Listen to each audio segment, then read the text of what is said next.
What is up, guys? Welcome to the Kast. My name is Georgios. My name is Thanos. And today we're going to dissect a song by Black Sabbath called Heaven and Hell. Let's get to it.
Wow, so let's get into it. Yeah, let's go on. Sing me a song, you're a singer. Do me a wrong, you're a bringer of evil. So I have a question for you. Yeah. Does music influence culture?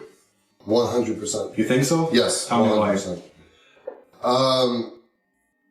It's because the ideas in a song influences your behavior and your way of seeing things, the way you see life. You get what I'm saying? It molds you. Yeah, for sure, 100%. Okay, me, I believe that bad company corrupts good behavior, but the thing is, company could take many forms. It could take what you read, what you listen to, your friends. So, in a sense, we're kind of like a seed, right? Yeah. You know, the seed's growth depends on the soil. If the soil is bad, the seed ain't going to be growing well. Yeah. You know what I'm saying? And if the soil is good, it's going to grow healthy. It's going to become what it was meant to become.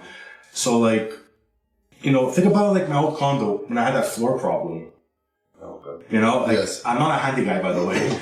I noticed that my floors were expanding and shrinking based on the climate. Yeah. And we're kind of the same way. If a song is there giving you, I don't know, a good message, a positive message, you're going to mold yourself accordingly. Yeah. And if the song is negative, it's the exact opposite. It's also, some people see that it's like the good or positive or negative energy. Yeah. You know what I mean? That's where it comes 100%. from. Yeah. So what's the next line? The devil is never a maker. The less that you give, you're a taker. I think in the context, he's basically saying that the devil is, the devil's not doing wrong. Basically, the devil and God are metaphors for good and evil. So if someone's doing wrong, he's in a sense being the devil. And then contrary-wise, for example, if someone is doing good, we call them God. Yeah. I don't think that that's what he means, but sure, you can take it that way. I just think that he's just calling out the obvious. Yeah. Would you agree with that? If, like, yeah, you could. Because I believe the devil and God are real beings, but at the same time, you know, when you hear a good musician, for example, we call him God. Like, King, exactly. Oh my God, he's the God of blues. Or look because he does it so good. Or look at Alex Jones when he called Ben Shapiro Judas. It doesn't mean he's Judas, but he's acting in a similar way. Yeah. So exactly. Likewise, if you're an evil person, we could refer to you as the devil because you're acting in like fashion. Well, yeah, but how many people do that? A lot. Well, I mean... No, a lot of people do that. Yeah. They call each other either like... It's mostly the devil for when someone does bad. Yeah. And for God, it's mostly in the sense of if you're good at something, they call you, oh my God, this guy's a god, the god of basketball or the god of guitar or whatever. So I don't disagree with that. I think you could have both perceptions, you know what I'm saying? Well, yeah, because, my thing is just like, the devil is never a maker. Like, the devil doesn't create anything. It just manipulates it could mean that his way. Yeah, for sure. You know what I mean? So let's get more into it. That's why I think I'm leaning towards that. Sure. That's cool.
The lyrics here, the closer you get to the meaning, the sooner you'll know that you're dreaming. How true is that?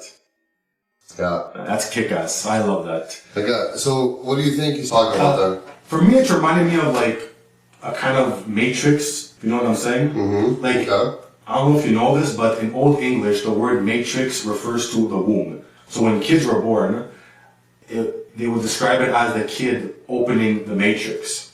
And think about this for a second. If the baby's in the womb, he doesn't know anything but his surroundings. Yeah, he thinks, he or she thinks that life is just living in water, being surrounded by that little shell that he's in. Yeah. But when he breaks out of the womb, he's like, damn, this is reality. So I think it goes back to our beliefs. You know, our beliefs give us our perspective of life. And if we're living in deception, if we're living a lie, for example, then our perception of life is false. We're dreaming in a sense, but the goal is to, the truth will set you free. Yeah. So the point is, you have to go from a dreamlike state to an awake or awakened state, if that makes sense to you. Yeah. Yeah. Yeah, I agree 100% with what you said. I have nothing really to add. You that was good. That was really good, yeah. Man, I love this too. The ending is just a beginning. For me, it's chapters. Well, that's the way I would phrase it. It's like the sooner you know that you're dreaming. So you finish one chapter and then you go to the next one. So you're always thinking that you're at the end of something, like when you're about to die, and then you die, and then you just go to another phase, to another. I got you. Me, I think it's more that it's talking about order out of chaos. But in a sense of like, in a personal perspective, like for example, if something wrong is happening to you in life, you don't have to view it as a hard time. This is the means by which I'm going to go to a next level. Yeah, definitely. You can. So basically, you're not in trouble, you're in transport. You're just going through life, and each hardship you're going through is just an open door to the next thing that's going to happen in your life. That's how I would view it. Yeah, no, sure. It's that's why these lyrics are so good, because you could read it in any way. Yeah, it opens your mind so much. That's what I love. We could sit here for like hours and talk about this song, and it's crazy. Really good lyrics. Yeah, no, I'm really enjoying these. This song has been such a long time. We ignore the chorus. Heaven and hell. Like, what do you think he's talking about? Is he referring to like literal states following the event of your death, or do you think it's more states of mind on earth? So you see, that's why I think that my perspective on lovers of life, not a sinner, makes more sense, because now he's saying heaven and hell. So I think the first part of the verse, he's saying the first verse.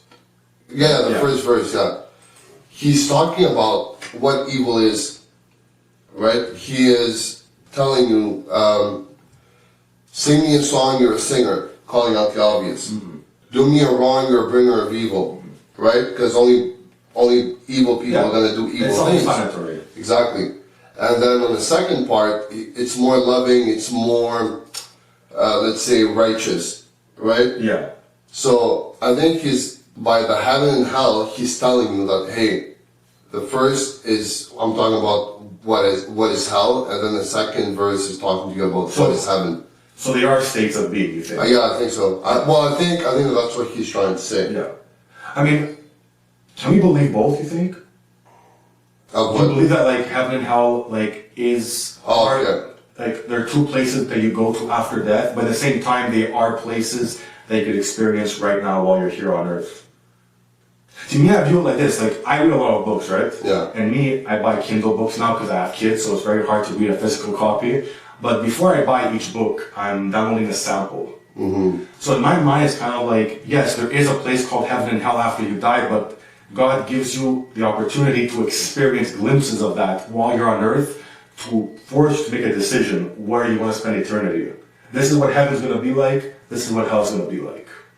Yeah, and to add to that, right, I think that I always believed that hell is in a state of mind, right, where you're jailed within your sins, like of your sins.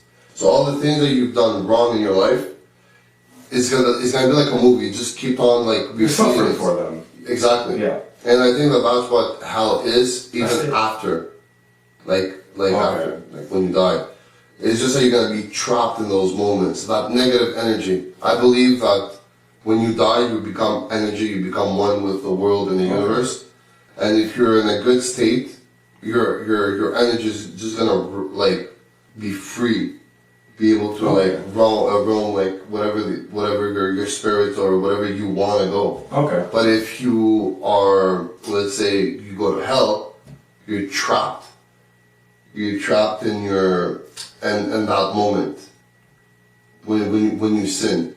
You get what I'm saying? I understand. I don't agree, but I understand what you're saying. But I have a question. How do you think?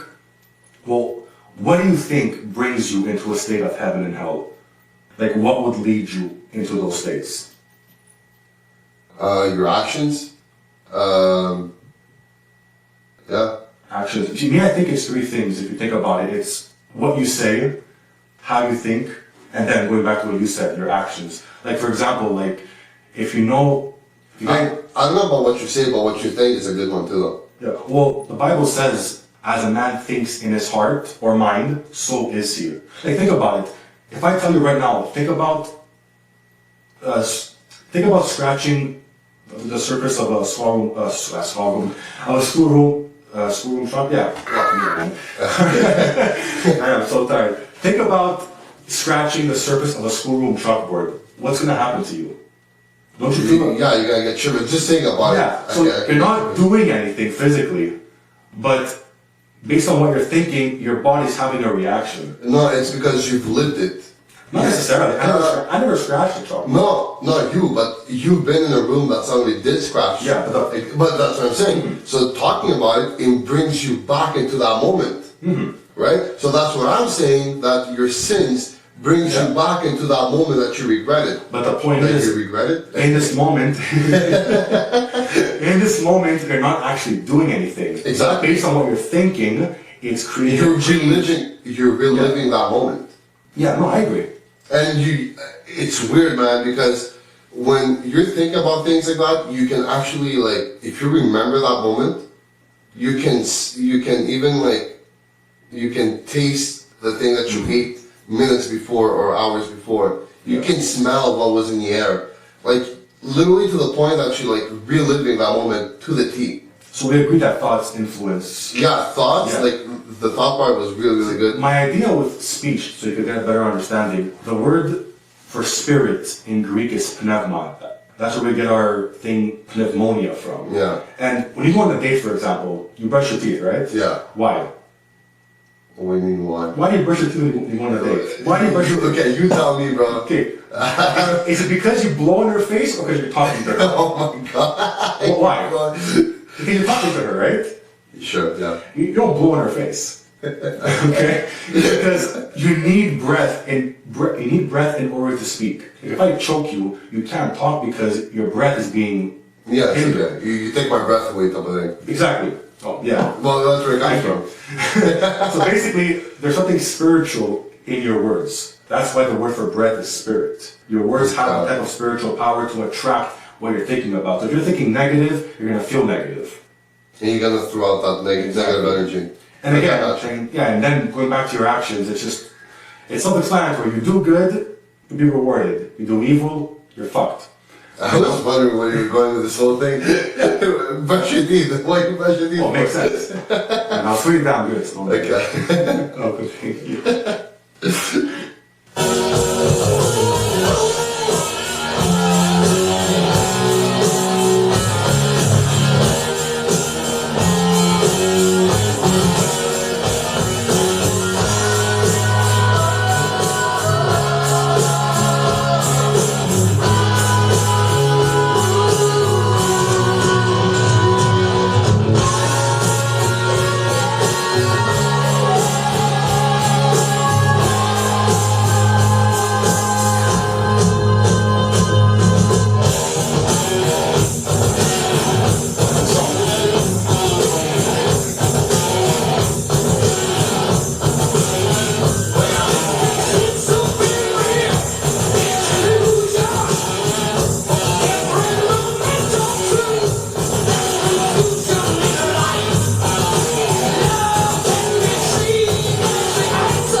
That's freaking awesome. Yeah. I love this verse.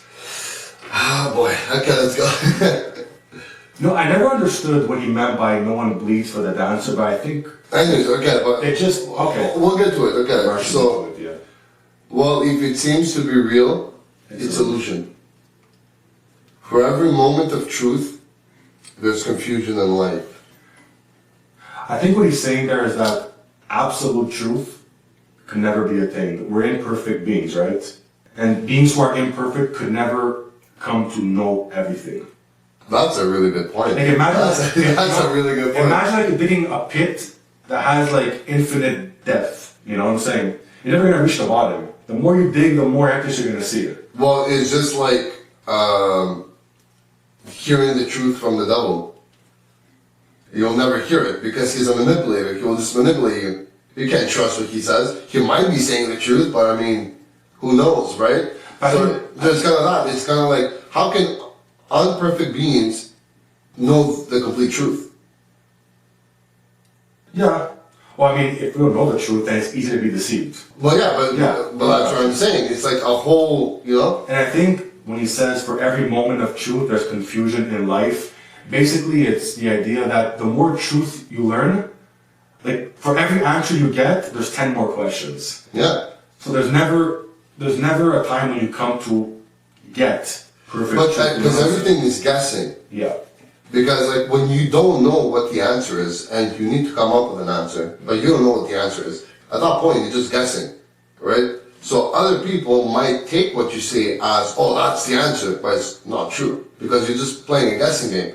I'm like, based on, you know, whatever, like, based on life, then you're gonna come up with your own reality of what truth is.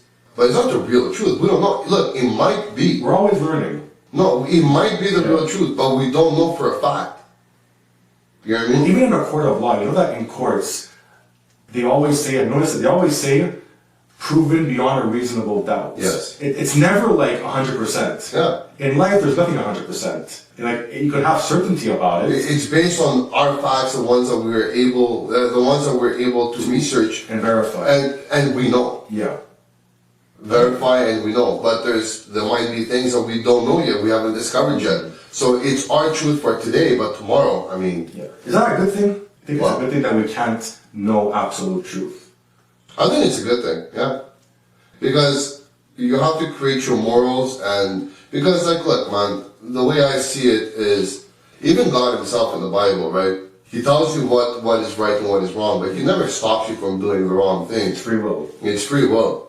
So you're freely, like, you can believe that, let's say, I don't know, cussing is a bad thing, or you might think it's a good thing. That's up to you. That's up to the individual to decide. To me, I think, like, yeah, being imperfect sucks, right? We all want to be perfect, but at the same time, being imperfect leaves room for progression. Like, I enjoy learning new things. Yeah. When I learn a new thing, I'm ecstatic. I'm like, wow, this is amazing. This feels so good. But if I knew everything, that feeling is gone. Life becomes dull. Yeah. Like, we're a noun, and like, I want to be a verb. I want to keep going. If you're a noun, you're just dead. No, I agree. You know, so I agree. If it seems to be real, it's illusion. That's what you're saying. That's what you're saying. But going back to that line, but nobody bleeds for the dancer. Okay. What do you think he means by that? Like, dancer? I never knew what he meant till now. I think it makes sense. Like, listen, there's a heart condition. I forget what it's called. Our hearts beat in rhythm, right? Every heart has a rhythm. If the heart beats too fast or too slow, there's a problem. Yeah. So heart attack. Yeah. So basically, in life, we're all dancers in the sense where we have to living life in a good way or righteous way. It means living in rhythm or dancing in rhythm. So we're all dancers. And the purpose of life, if you want to live a good life, a practical life, you have to dance in harmony with the rhythm. So in a sense, we're all dancers because we're all dancing through life. Yeah, either in rhythm or out of rhythm. We have different dance moves, different types and genres of dancing, but if you're in rhythm, you know. Yeah. I think that's what it is. No. I'm honestly. I'm just guessing right now. Right now, I'm not. Nothing's clicking. Yeah. So nobody believes for the dancer. So, I don't know. Let's enjoy the solo right now. Like when you go to a theater and then you see a bunch of ballerinas, you don't go kill yourself for them. So I guess. Well, no, what I think he's saying is that if love is the answer, no one's bleeding for the dancer. Meaning, like, if everyone's a dancer, no one is sacrificing themselves for anybody else. So where's love? Oh. That's what he's trying to say. Okay. No, so that's actually a really good thing. Thank you. Okay. All right. So let's enjoy the solo and continue on. Yeah. And it's all about, the best part of the song.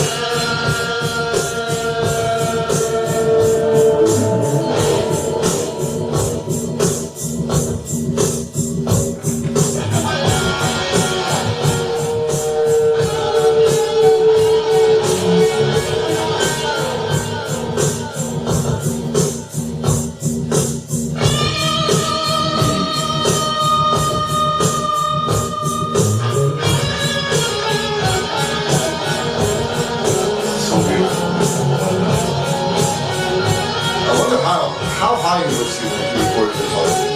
This solo. This guy was flying. What do you mean?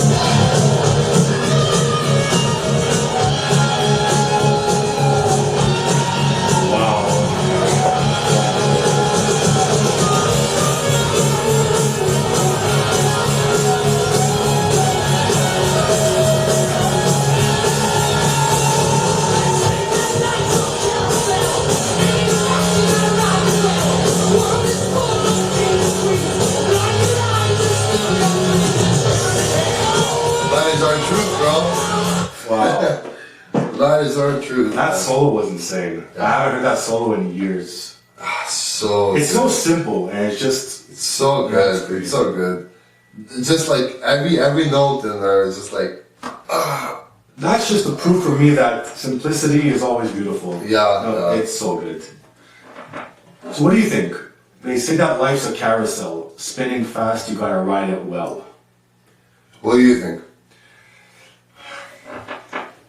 A carousel, you know what a carousel is, right? It's that ride you have and if you think about it, you're not driving the carousel, it's driving you. Just like life, okay. So my view is kind of like, I don't believe in freedom in the sense where I am free from a master. I believe that whatever is first in your life, that is what's driving you. Whether it's hate, love, God, the devil, greed, humility, whatever it is, there's always something that's guiding you. So the only freedom you have is the choice to pick what master you want ruling over your life. And like the carousel, it's driving you. You're not driving anything.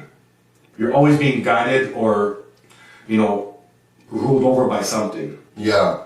That's why it says here the world is full of kings and queens. These are, these are all. It's a metaphor for something that's ruling you. Yeah. So I think life's not about freedom. It's about picking the right kind of master. But that is what freedom is. Freedom is for you to pick. Different perspective. That's interesting. So, because for sure you're right, and I agree. But freedom is all about you having that choice. And the Bible, it says it in there. Like, it tells you what's good and what's bad. You can't serve two masters. But at the same time, it's like, listen, you're still a sinner. That's the reason why we are all sinners. Right? Because, I forgot what I was going with this. Dang it. Well, the Bible says, you cannot have two masters. You have to pick one. It's implying that you're going to have a master regardless. It's either God or the devil. It's God or money. It could be God or self. You could be your own. You know what I'm saying? Your ego could be your master at the end of the day. But you always have that freedom to pick who's going to rule over you. And that's why in life, again, you're being driven. But as long as you have that choice, Yeah. that is what's the most important thing. Going back to the balance, there's freedom and there's non-freedom working together. Yeah, the opposite side, the opposite energy. Yeah. That's pretty cool. Yeah. Wow, it's crazy how we could come up with all this information based on lyrics. Yeah. This guy was, Oh, it was good. I don't agree with him 100%, but it opens your mind, you know, and that's what matters for me at the end of the day. It opens your mind, we're having a conversation, and yeah, that's no, awesome, exactly. man. Let's continue. Who blinds your eyes and still your dreams?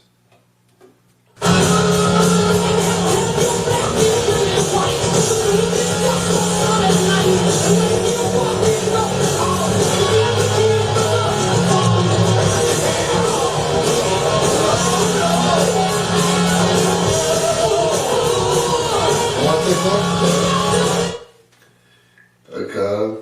What was it? Okay. They'll tell you black is really white. The moon is just the sun at night. Okay. It's going back to the Matrix. Matrix or the devil that he's just manipulating you? He's just being manipulated. It You're just being gaslighted. It could be both. It could be both. Yeah. Like Andrew Tate says, you're an agent of the Matrix. What's the devil? Yeah, exactly. No, At the end of the day, I never understood the last two lines. When you walk in golden halls, you get to keep the gold that falls. I've never... Maybe you know, I have no clue. I guess what he's saying is going back to the whole heaven and hell thing. If you're in an environment that's righteous and good, you're going to benefit from that environment. So if you're living in a golden hall, you get to keep the gold that falls, you're going to benefit from living in that environment. Yeah, well, you get to keep the experience. Exactly. That you're going through. Yeah. I mean, who knows? The mindset. Who knows what he's talking about? No, but that would make sense. Yeah. That's crazy. You ruined my jam. I was having fun. Yeah, I know.